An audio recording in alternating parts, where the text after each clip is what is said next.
Hey, ladies and gentlemen, welcome back to the channel. As always, it is Nick here, back with your daily crypto news and analysis. And today we're going to be talking about Quant Network, aka Q&T. So let's just dive in and let's talk about a few things. So ultimately, I have here the Oracle Corporation market cap. It's sitting at about almost $211 billion. And why am I looking at this? Why am I even talking about it? Well, when we look at Oracle partnering with Quant, I do think that that was a very monumental moment in history, as this is a very large software company, more so based around, cloud networking and things like that. I do believe that they will be utilizing Quant for many use cases, and it's funny, right? Because this is an almost $211 billion company working with Quant Network, which is barely sitting around a $2 billion market cap, let alone a $200 billion market cap. Actually have over here Quant at that price. I mean, it would be roughly 15.7K per Q&T at $210 billion market cap, 122x opportunity. Now, I actually think that this price is not, too crazy. I think that this market cap is not too crazy either. When could we expect this? Who knows? I do know that this is inevitable. We will get to this price point at some point in time. Yes, we do need to start off a little bit, with some other major targets, like for example, $1,000 to start, which would be about a $13.4 billion market cap. And then from there, we could really kind of eye about $5 billion, which would be $67.1 billion, which I could see this by 2025, to be completely honest with you guys. We could see it sooner. It doesn't matter. I don't really care about time frame.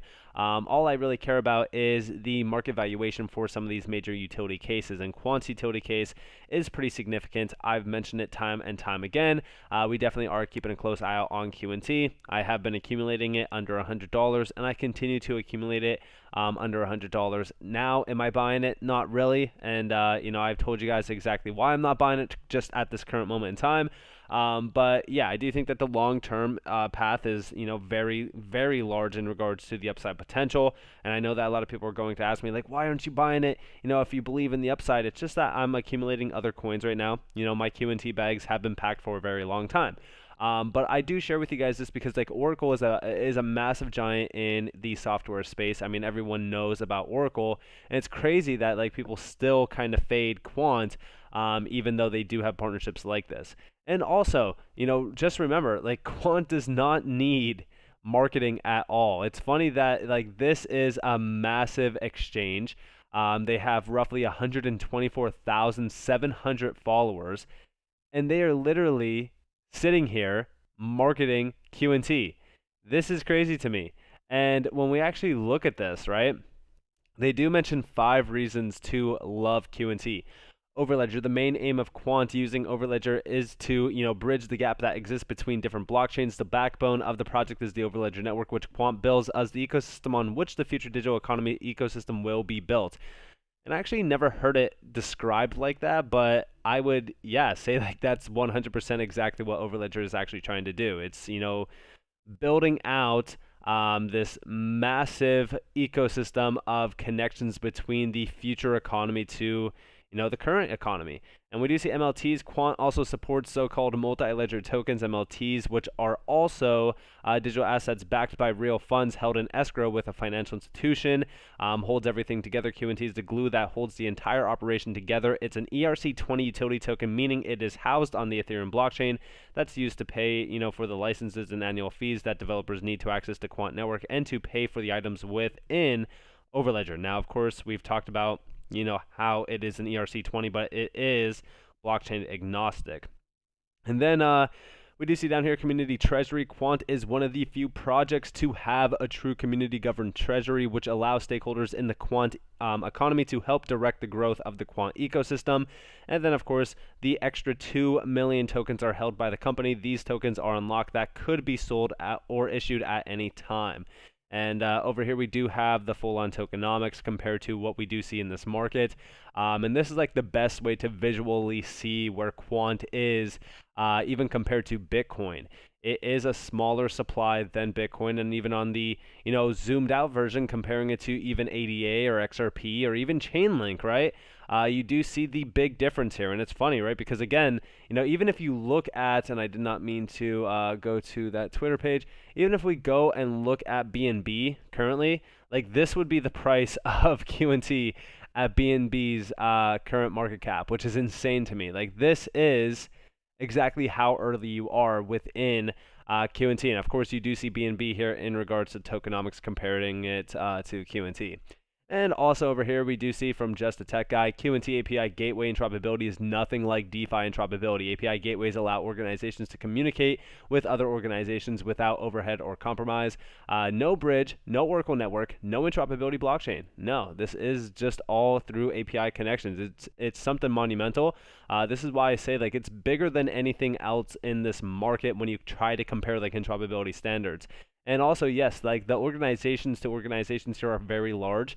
You do see like, Corda up here, DAML, Quorum, and then you also do see like Hyperledger Basu and Hyperledger, and you even see Hyperledger down here with like Corda 4.6. This is Corda 3.0 up here as well. But yeah, it is very substantial. We actually do see a breakdown down here in regards to like the API gateways from Greg Lunt, but yeah, this is something very, very special. It's direct, secure, and atomic. And this is going back to April here, but we could definitely take a quick gander at this. Right now, what we have, right. It's about 32 seconds long, and I do apologize for playing that like multiple times. But we do see right now, blockchains are primarily exchanging assets using third parties. This might be a centralized exchange like Coinbase or a bridging service like Wormhole. API gateways remove the need for third parties and allow direct connections between networks, which, yes, this is solving like many of the issues within security purposes around this space. And listen closely to this. Right now, what we have is really the top diagram. When you want to move assets, you actually have to transfer the asset to a mediating entity, and they will forward it to the next person in the network. So it creates this dependency on this entity. It goes against everything that decentralized technology is supposed to be. So what we want is the ability in the bottom there to have a gateway talk to another gateway in a direct, secure, and atomic manner over this network of networks. And that's exactly what it is, right? Like, because when you look at this top figure here, it is going through that mediating entity, which could easily be, like when we look at crypto right now, it's very early in its stages in terms like security-wise. So there is going to be a lot of, malicious, entities that are a part of this space that are trying to hack these intermediaries, and it does happen quite a bit, as you guys are probably all aware of. So having something like this from ODAP would change the entire game and also allow for a lot more secure, trading and transacting. And also, talking more so about where this market is going, I found this little page on MIT's website, and it's just under ledger.mit.edu. And this is DLT Gateway Interoperability. And it says here, DLT gateways and blockchain interoperability across blockchain systems represents one of the open challenges today for the broad adoption of blockchain technology and distributed ledger technology generally.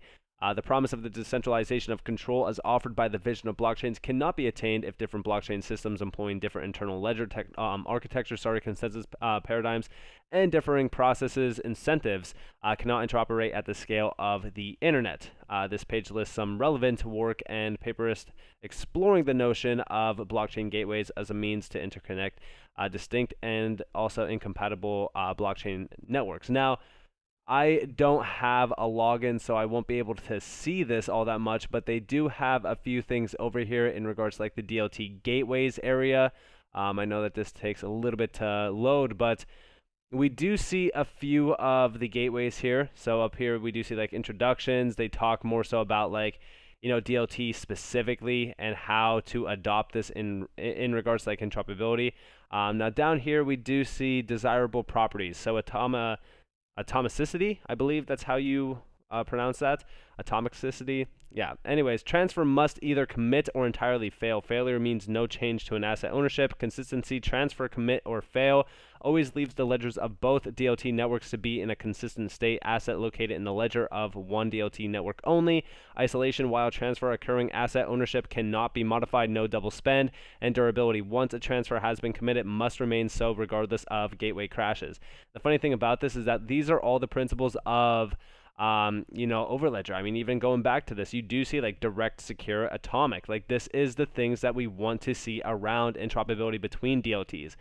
That's the end goal, and this is exactly what the desirable properties of DLT interoperability would be: gateway to gateway asset transfer protocol. And you do see that up here as well. You do see it from one layer 1 to one layer 2, or if you will, just say blockchain system B1, blockchain system B2, and you do see that gateway to gateway state transfer protocol, which is exactly what this is: gateway to gateway state channel protocol. This is the MIT connection science. So this is all built around, the base points on what is desirable around interoperability. And they do go into a few things over here. The reason why I bring this up and the reason why I bring this up is because when we go back to this, going back to April of 2022, this was actually at the end of April. But we do see up here like Quant CEO and Digital Pound Foundation Director Gilbert Verdian is set to address global CBDC implementation at FT's Digital Asset Summit next month. Now, yes, we did see this happen already. Here you guys do see MIT, you do see Bank of Canada, and even Visa with Quant there. Now, why is this substantial? Why do we even bring this up? Well, first off, they have been working with MIT for a very long time. We are aware of this. But I do believe that they will be in discussions with many of these major players around like Visa, Bank of Canada, etc., because they would need to bag these other major partnerships around the financial and asset transfer space, because these are also major entities that will need to be full on interoperable with the digital system. And I do think that Visa realizes this as well, and I do think that Visa will be utilizing Quant essentially at some point in time. I think that all of these entities will. I mean, if you actually think about it, almost every single major entity out there, company, whatever the case may be, is going to be working with Quant at some point in time. And I do think that that's the gist of like Oracle as well. Like when you actually look at Oracle and all the connections of Oracle, it is substantial. I mean, look at some of the subsidiaries, for an example, of Oracle. So these are like all of the subsidiaries that are connected with Oracle and have some exposure to them. These are major, tech, for an example, companies. But again, like these are all the ones that have a direct exposure to Oracle. And even if you go onto Oracle's website, they have a lot more connections. Obviously, they are a massive powerhouse within the software area. But this takes me back to, again, like this image over here with MIT, Visa, Bank of Canada, etc.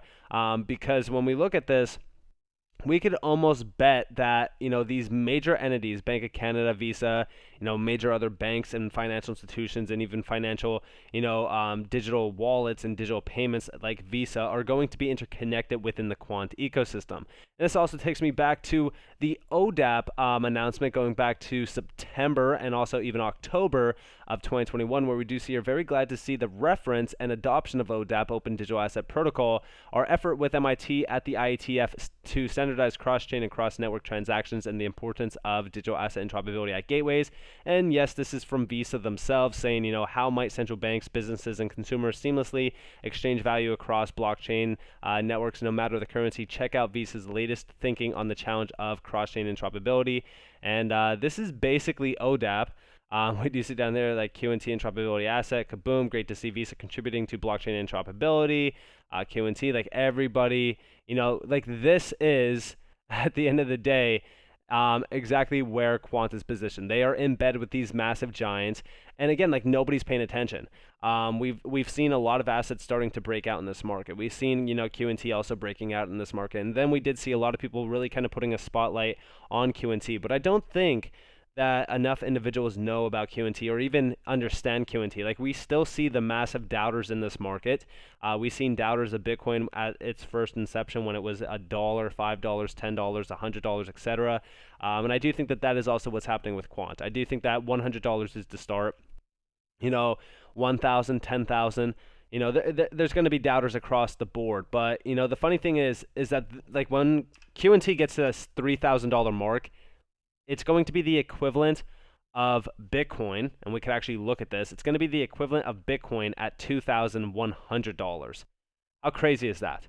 So think about it like this. Bitcoin during the March of 2020 crash was sitting at $3,500. When we go look at QNT at that price point, it would be worth $5,000. That means when Quant gets to $5,000, we could almost say that the next run up on Quant will be easily 10K plus. Now, I'm not saying that this will be the topping point for QNT. I just think that $5,000 will be inevitable by 2025. I do think that we will hit those targets by 2025 if I had to put a direct time frame on it, because this will be a $67 billion market cap, which is very conservative for what Quant is actually doing. And by 2025, I do think that this entire crypto scene is going to be completely different.